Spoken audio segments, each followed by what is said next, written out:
Imagine a life where you no longer chase people, approval, or validation. A life where your peace is not disturbed by noise, nor your purpose dictated by the opinions of others. Imagine waking up, not to the sound of chaos, but to the calm voice within you. A voice you once ignored, because the world was too loud. Now picture this. You're alone, but not lonely. You've let go of what no longer serves you. And in that silence, something awakens. Clarity, strength, truth. Buddhism teaches us that true transformation begins not in the presence of others, but in solitude, where your soul finally has space to breathe. This is your path to healing. This is how you rebuild yourself alone. And it starts right now, with 12 Buddhist principles that will reshape your mind, renew your spirit, and return you to who you truly are. 1. Detach from the illusion of control. Most of our suffering comes from trying to control things we were never meant to. We want people to behave a certain way. We want life to go according to our plan. We expect situations to unfold exactly how we imagined. And when they don't, we feel frustrated, anxious, or defeated. But here's the truth. You cannot control what other people say, think, or do. You cannot control the outcomes, the timing, or the twists of fate. Life is unpredictable. People are imperfect. Circumstances will change, often without warning. Buddhism teaches us that pain is not caused by what happens to us, but by our attachment to how we believe it should happen. As Buddha wisely said, you only lose what you cling to. The tighter you hold on to expectations, the more you suffer when they're not met. But when you release that grip, something beautiful happens. You begin to experience life as it is, not as you demand it to be. Let go of trying to force outcomes. Let go of trying to fix everyone. Let go of needing everything to be perfect. When you stop resisting reality, you stop suffering. And in that surrender, you don't become weaker, you become wiser. Because now, instead of wasting your energy on what you can't control, you begin to master the one thing you always can. Your response. That's where your power is. Not in controlling life, but in how gracefully you meet it. 2. Sit with yourself, not your distractions. In today's world, it's easier than ever to run from yourself. Every time you feel discomfort, boredom, or sadness, there's a screen to scroll, a song to play, a video to watch, or a conversation to escape into. These things may seem harmless, but over time they create a dangerous habit. You start avoiding your own presence. You begin to fear silence. You begin to resist stillness. And slowly, without realizing it, you become a stranger to your own mind. Buddhism teaches that true healing and transformation only begin when you stop distracting yourself and start facing yourself. Why is sitting with yourself so important? Because underneath the noise is truth. Underneath the discomfort is clarity. And the emotions you've buried, those quiet whispers of sadness, guilt, or longing, are not trying to destroy you. They're trying to guide you. When you learn to sit alone, without reaching for your phone, without calling someone, without numbing your thoughts with noise, you begin to hear what your soul has been trying to say all along. You realize you're not empty. You're just unattended. You're not broken. You're just unheard. So sit, not as a punishment, but as a return to yourself. Let the silence feel awkward at first. Let the emotions rise. Observe them like passing clouds. Don't judge, just listen.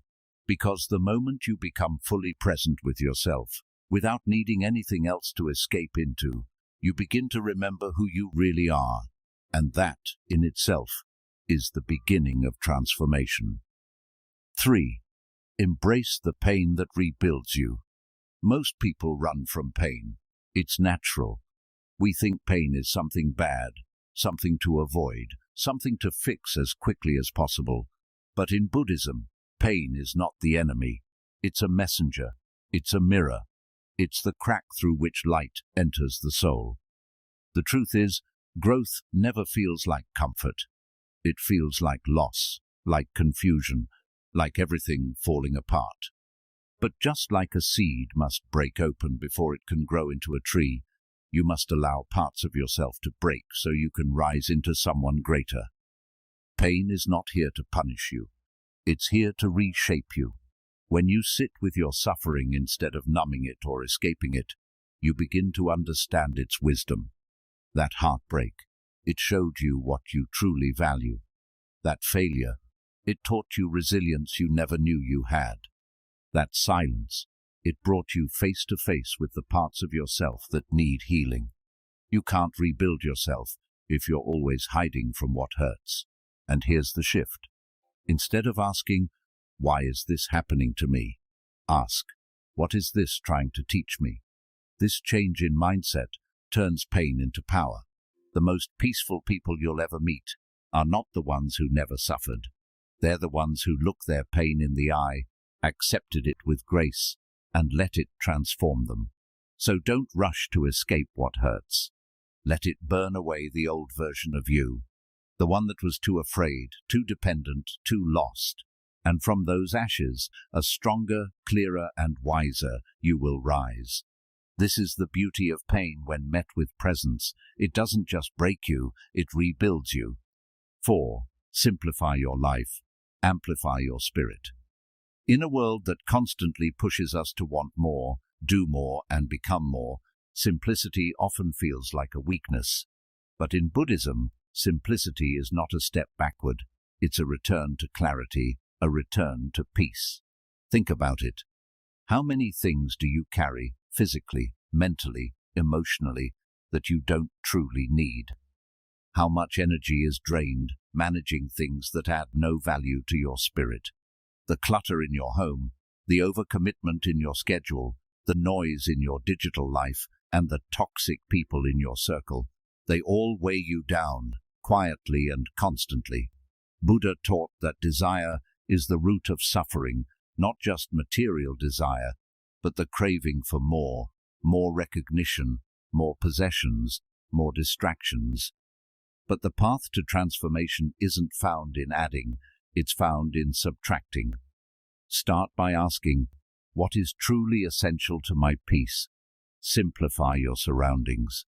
Let go of what you don't use. Simplify your relationships. Choose depth over quantity. Simplify your mind. Release thoughts that don't serve your highest self. When you begin to live with less, you actually feel more space to breathe, more time to reflect, more energy to grow. Simplicity doesn't mean you give up joy. It means you stop chasing what doesn't bring real joy in the first place. It creates a sacred space inside you where your spirit can rise, uninterrupted by noise or pressure. So, slow down, clear the excess. Let your life become quiet enough that you can hear your soul again. Because the more you simplify, the more you amplify who you truly are. 5. Become the observer, not the reactor. One of the greatest teachings in Buddhism is this: you are not your thoughts, and you are not your emotions. You are the one who watches them. But most people forget this. Sometimes something triggers them. A rude comment, a moment of fear, a painful memory, and they react without thinking. Anger takes over. Anxiety floods the mind. Sadness pulls them down. And before they know it, they're doing or saying things that only create more suffering. Buddhism teaches a different path, a path of awareness, a path of stillness. Instead of being pulled by your emotions, learn to observe them. Like clouds drifting across the sky, emotions come and go. You don't have to chase them. You don't have to become them. You simply watch. You breathe. You stay still. This is not easy at first. The mind wants to react. The ego wants to fight. The pain wants to scream. But when you pause, you give yourself power. You shift from automatic reaction to conscious response. And in that space between the trigger and your action, you find freedom. Here's the truth. Anger is not the enemy. Fear is not the enemy.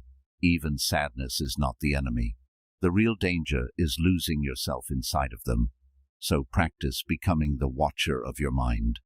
When anger rises, say, "Ah, anger is here." When fear appears, say, "I see you, fear," and then breathe.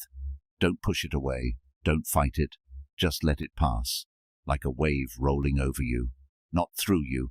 This is emotional mastery. This is how you stop being a victim of your mind and start becoming the master of it, because the strongest person is not the one who reacts the fastest. It's the one who stays still long enough to choose peace over chaos. Be the observer, and your whole life will begin to change. We all carry a version of ourselves that was shaped by pain, fear, rejection, or past experiences. Maybe it's the not good enough version, the always fails version, the one that was criticized, betrayed, abandoned, or told they were too much or not enough. And over time, without realizing it, you begin to identify with that self. You start believing that's who you are. You say things like, "I'm just an anxious person. I always mess things up. This is just the way I am." But Buddhism teaches something powerful. There is no fixed self.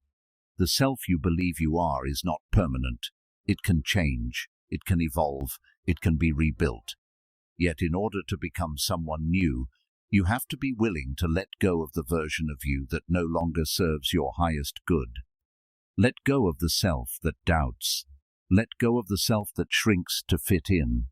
Let go of the self that keeps reliving the same story of pain. You don't need to hate that version of you. It was doing its best with what it knew. It helped you survive. But now, you're ready to grow.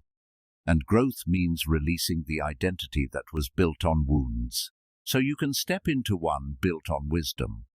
This transformation doesn't happen all at once. It happens when you choose, moment by moment, to act like the person you want to become, not the one you've been. You start speaking kindly to yourself. You stop repeating stories that hurt. You walk with your head higher, not out of pride, but because you've remembered your worth. Letting go of the old self isn't about becoming someone else. It's about returning to who you were before the world told you who to be. So breathe deeply. Forgive the past version of you, and with every step forward, remind yourself you are allowed to grow beyond who you once were. 7. Learn the power of walking alone. There will be moments in life when you feel abandoned, misunderstood, or completely alone. Friends fade, relationships fall apart, support disappears, and you're left wondering, why is no one here? But what if that loneliness is actually sacred? In Buddhism, solitude is not something to fear, it's something to honor, because when you walk alone, without the noise, without the influence, without the pressure to be someone for others, you begin to meet the most important person in your life, yourself. We live in a world that constantly tells us to stay connected, but connection without self-awareness leads to confusion. You begin to live for others, say yes when you mean no, and shape yourself to fit their expectations. In solitude, that illusion falls away. You begin to hear your own thoughts again. You start questioning what you actually want, not what others expect. You remember your values, your dreams, your pain, your power. Buddha walked away from his palace, his comfort, his identity, alone. And in that sacred solitude beneath the Bodhi tree, he awakened. Solitude is where you strip away the masks. It's where the real work begins. No one clapping for you, no one guiding your steps. Just you, showing up for your own soul. But understand this. Walking alone doesn't mean being lonely. It means becoming strong enough to stand without needing anyone else to hold you up. When you can walk your path without applause, when you can be at peace without constant company, when you can enjoy your own presence like a best friend, that's when you know you are becoming whole. So if you feel like no one understands you right now, if you're walking a path that feels unfamiliar and quiet, know this isn't your punishment. It's your preparation. Because those who learn to walk alone eventually lead themselves to the most powerful place of all, inner peace. 8. Choose mindfulness over multitasking. In the modern world, multitasking is praised like a superpower. The more you can juggle, the more valuable you seem. But here's what no one tells you. The more tasks you split your attention across, the less of yourself you bring to each one. You eat while scrolling your phone. You listen while thinking about your reply. You walk while your mind races in 1,000 directions. But are you really living, or just moving through life on autopilot? Buddhism teaches the opposite of multitasking. It teaches mindfulness, the practice of being fully present with whatever you are doing, no matter how simple it seems. When you eat, just eat. When you listen, just listen. When you walk, feel each step beneath your feet like it matters. Why is this important? Because when your mind is scattered, your life becomes scattered. When your attention is divided, your energy is drained. And when you rush through every moment, you miss the beauty, the wisdom, and the healing it quietly offers you. Mindfulness brings you back to now, the only moment that actually exists. It calms the nervous system. It clears mental fog. It deepens your connection to the world and to yourself. And most importantly, it awakens your presence.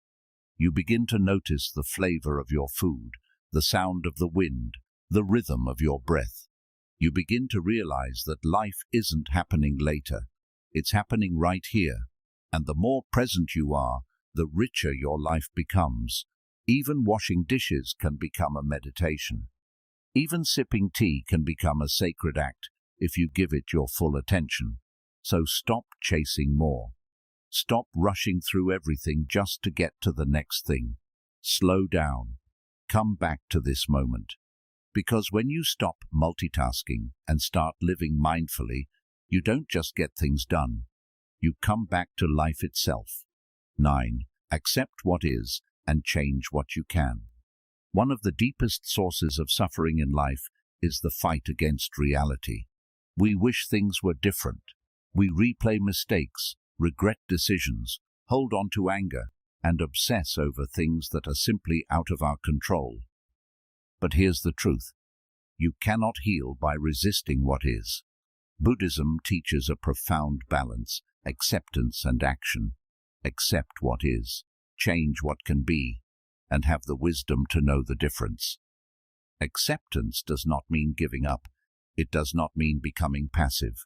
It means making peace with the present moment before you decide what to do next.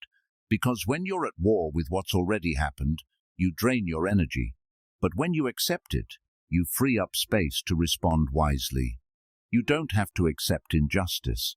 You don't have to tolerate toxic behavior. But you do have to stop wishing the past could be different. You do have to stop trying to control every outcome. Instead, ask yourself, can I change this? If yes, take action with clarity and compassion. If no, breathe, let go, and trust the unfolding of life. Acceptance doesn't mean you agree with everything. It means you stop fighting reality so that you can meet it with strength instead of resistance.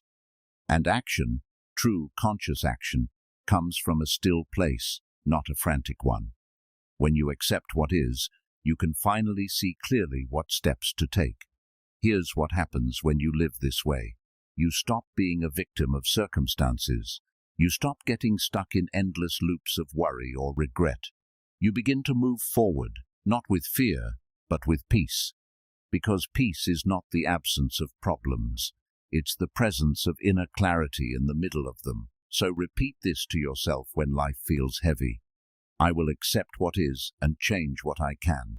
And in that simple, powerful mindset, you will begin to transform everything. 10. Choose compassion even for yourself.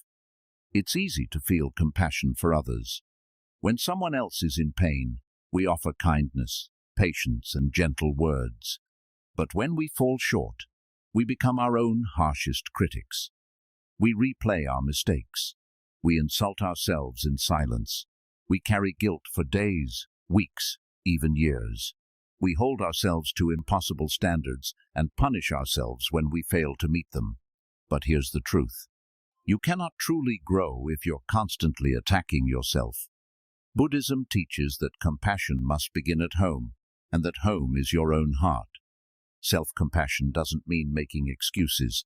It means recognizing that you are human, that you are allowed to struggle, that healing is not a straight line, and mistakes are part of the journey. When you mess up, speak to yourself as you would to a dear friend. It's okay. You're learning. You're trying. You are still worthy. Because the voice you speak to yourself with becomes the environment your soul lives in. If that voice is harsh, your spirit hides.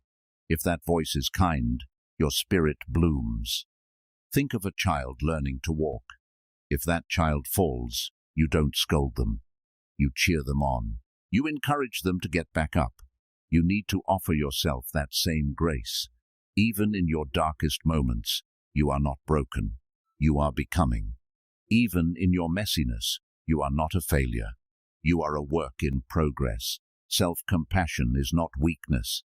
It's one of the greatest strengths you can develop, because when you stop fighting yourself, you create space to truly grow. So, pause. Place a hand over your heart. Take a breath and remind yourself, I am doing my best. I am learning. I deserve love, even from me. In that moment, transformation begins, not from force, but from gentle understanding. Because the path to healing is not paved with self-judgment. It's built with compassion, step by step, breath by breath. 11th, break the cycle by breaking the thought. Every day, thousands of thoughts pass through your mind. Some are harmless, some are helpful, but many, without you even realizing, are harmful. Thoughts like, I'm not enough, no one understands me, I always fail. What's the point in trying? And the more often these thoughts appear, the more power they gain. You don't just think them, you start to believe them. And once belief takes root, it begins to shape your choices, your actions, your energy, and ultimately, your life. Buddhism teaches that our reality is created by our thoughts. The Buddha once said, "We are what we think. All that we are arises with our thoughts. With our thoughts, we make the world." This means that the life you are living right now is a reflection of the thoughts you have consistently believed. If your thoughts are fearful, you move through life cautiously, always expecting the worst. If your thoughts are filled with anger, you carry that weight into every conversation. If your thoughts are rooted in lack, you never feel like what you have or who you are is enough. But here's the good news. Thoughts are not permanent. They are habits, patterns. They are like grooves in the mind, carved by repetition. And what has been programmed can be reprogrammed. The key is awareness. You must begin to watch your thoughts, not blindly follow them. When a painful or limiting thought arises, pause. Don't react. Don't obey it. Instead, ask yourself, is this thought true? Is this thought helpful? Is this thought leading me where I want to go? Most of the time you'll realize it's just an old loop, an outdated story your mind keeps telling because it's familiar, not because it's real. For example, when the thought appears, I always mess things up. You can catch it and say, that's a pattern, not a truth. I've made mistakes, but I've also learned. I've grown. I'm not the same person I was before. This is how you begin to break the cycle, by breaking the thought before it becomes a belief. But awareness alone is not enough. You must also replace the thought with something more aligned, more empowering. Instead of, I'm not good enough, try, I am growing, and growth is messy. Instead of, I'll never change, say, I've already changed in ways I never thought I could. Instead of, I'm too late. Tell yourself, right now is exactly where I'm meant to begin. This isn't toxic positivity. It's conscious mental training. It's about choosing thoughts that support your healing rather than sabotage it. Just like your body needs clean food to grow, your mind needs clean thoughts to thrive. You also have to be patient. These thought loops weren't created in a day. They were built over years through repetition, trauma, pressure, and pain. So be gentle as you begin to rewire your mind. Every time you interrupt a limiting thought, even once, you weaken its grip. Every time you choose a new thought, you strengthen a new pathway in the brain. This is neuroplasticity, the mind's ability to change itself. And Buddhism understood this long before modern science did. Meditation is one of the most powerful tools in this process.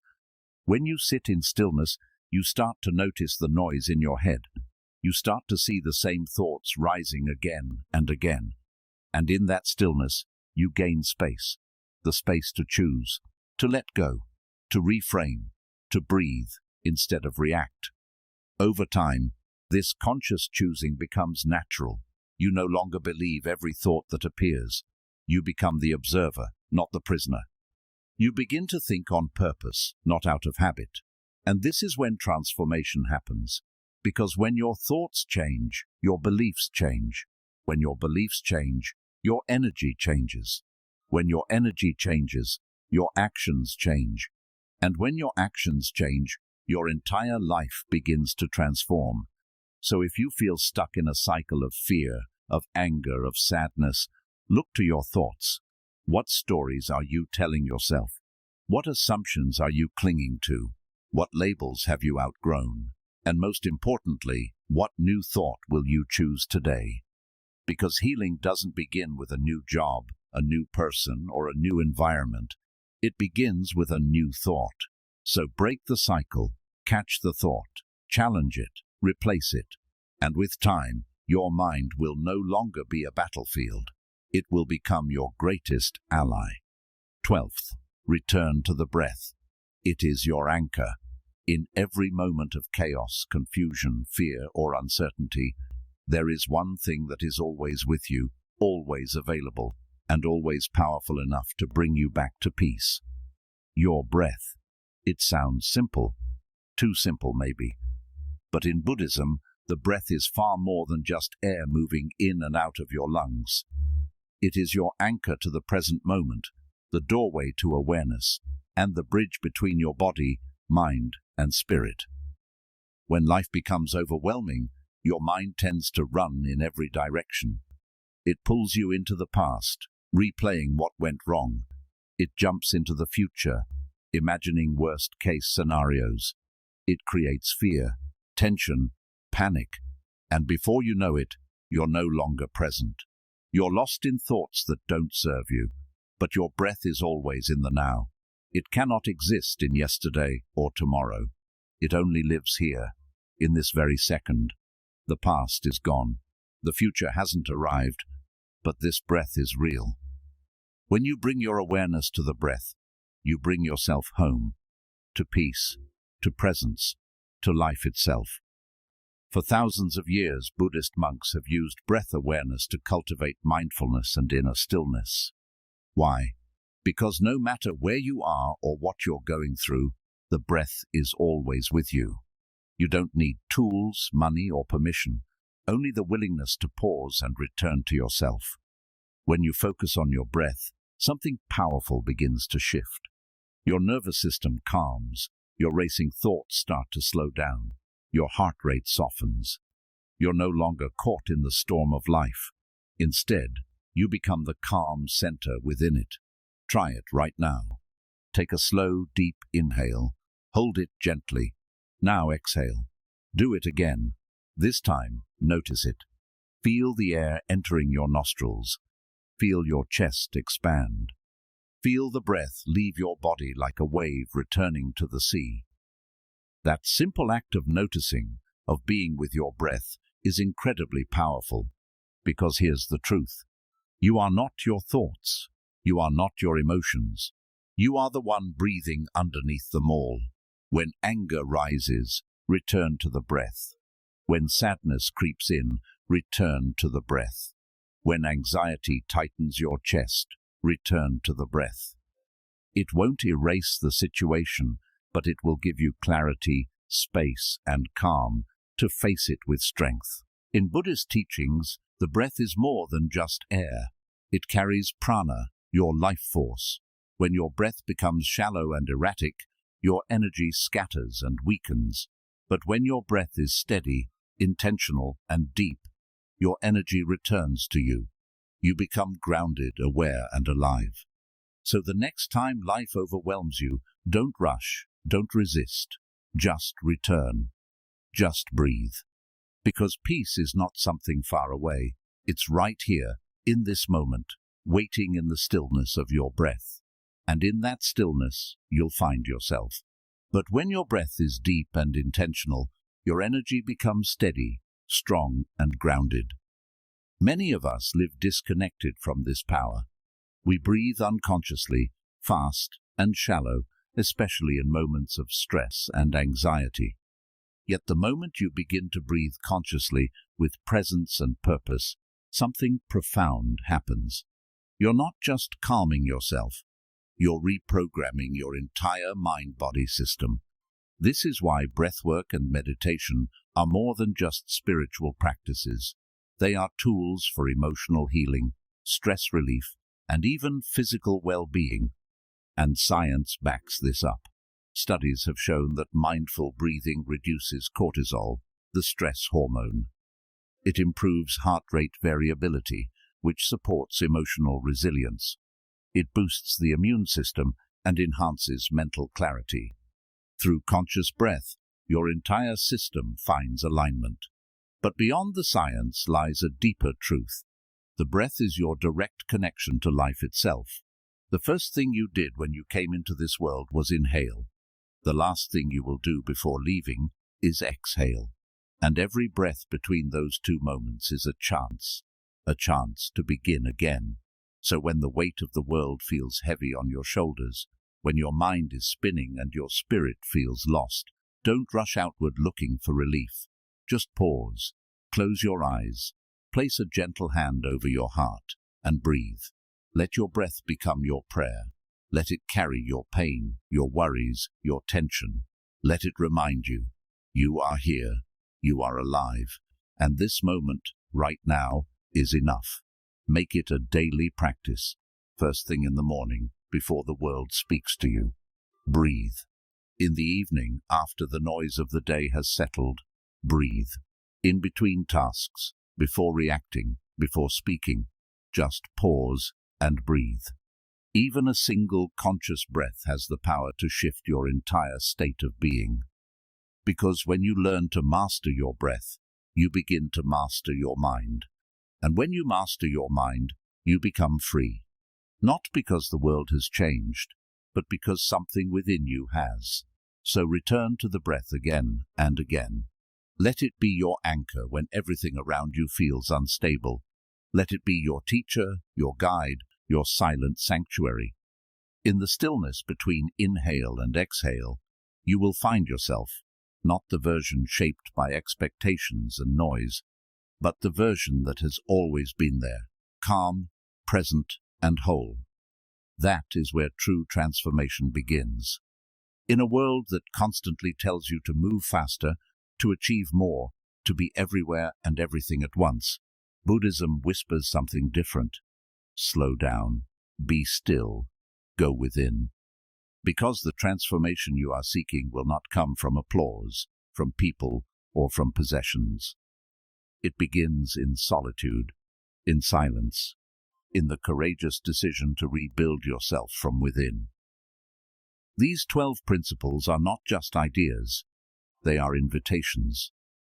Invitations to let go of control, to sit with your own presence, to listen to the wisdom that lies hidden in your pain, to clear the clutter of your life, to respond, not react, to release who you once were, to walk alone but with strength. To live mindfully and intentionally is to accept what you cannot change, to offer yourself deep compassion, and to break the mental patterns that limit you. It means returning again and again to the breath that grounds you, to that simple, sacred rhythm that brings you home to yourself. You are not broken. You are becoming. You are not behind. You are awakening. So trust this path, even when it's quiet, even when it's lonely, even when it's hard, because the most powerful version of you is not found in the crowd. It's forged in the quiet moments when no one is watching, in the moments when you choose to rise, to rebuild, and to return to who you truly are. Walk this path with courage, and may peace follow every step.